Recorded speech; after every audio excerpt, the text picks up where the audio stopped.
Hi, my name's Kaylee, not Kelly, Kaylee. Thank you for me being here, it's a pleasure. I know some of you probably think I'm a beauty therapist, but I ain't.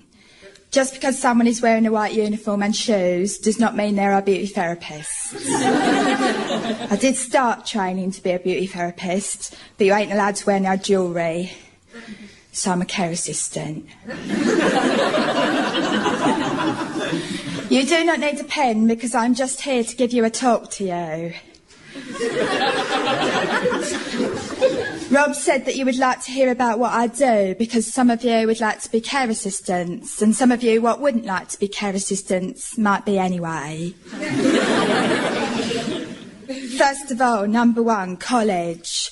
You do not need to go to college to be a care assistant, but when you start the job, they might give you some on-the-job training to stop you being racist or oldest or doing your back in, because it can be very dangerous to make assumptions. To be a beauty therapist, you do need to go to college to train, or you might cut someone or burn them before you even mean to.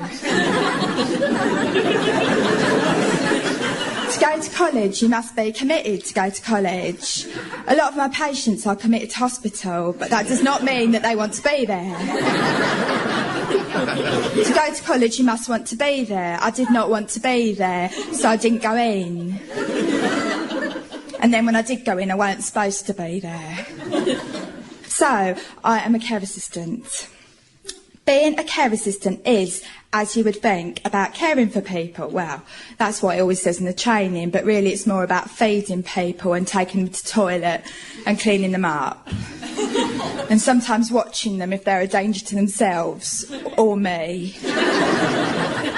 A care assistant must care for people what can't care for themselves for whatever reason. It might be old or disabled or mental health cases. That ain't rude. That's what you're supposed to call them. I've been on a training course.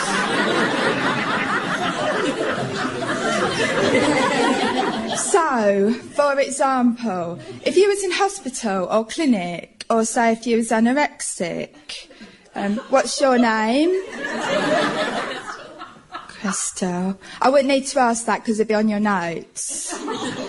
So, if you was anorexic, Crystal, I mean, I can see you ain't. I don't mean nothing by that. I ain't saying you're big, Crystal. I'm just doing a role play like in training. So, my job is to watch you and make sure you eat and don't puke it up. And make sure you don't try to kill yourself. But also, I am here if you want some to talk and listen to. So, I might try to start a conversation. What's wrong with you then? I wouldn't need to ask that because it's on their notes and they're well skinny. Again, start again. What's wrong with you then? Do you think you're fat? You ain't fat, you're well skinny. You want to see fat, you want to see my friend Eureka. She's a big girl, big. Yeah. Black girl though, so she carries it well. That ain't racist, I've been on a training course. What was that? Did you just move? Are you trying to exercise? Get back on your bed.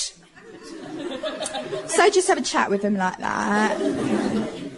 Not everyone talks to them. You can read a book or magazine, but I'm good with people, so I might as well.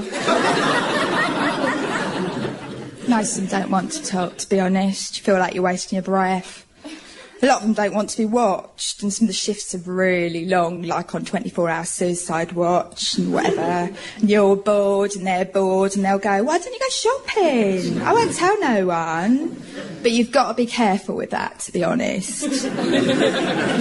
I'll be like, you promise you won't try to kill yourself or nothing? Because if you do, I am in so much trouble. And they're always like, yeah, I won't tell no one, I won't do nothing.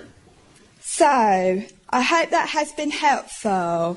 Good luck with your exams and babies. Oh yeah. I would like to say to those of you who ain't pregnant yet, to be honest, I wouldn't bother because it ain't what you think it's going to be. I mean, I ain't got no kids of my own, but I do change a lot of nappies. And to be honest, pee is pee and poo is poo, and it ain't nice.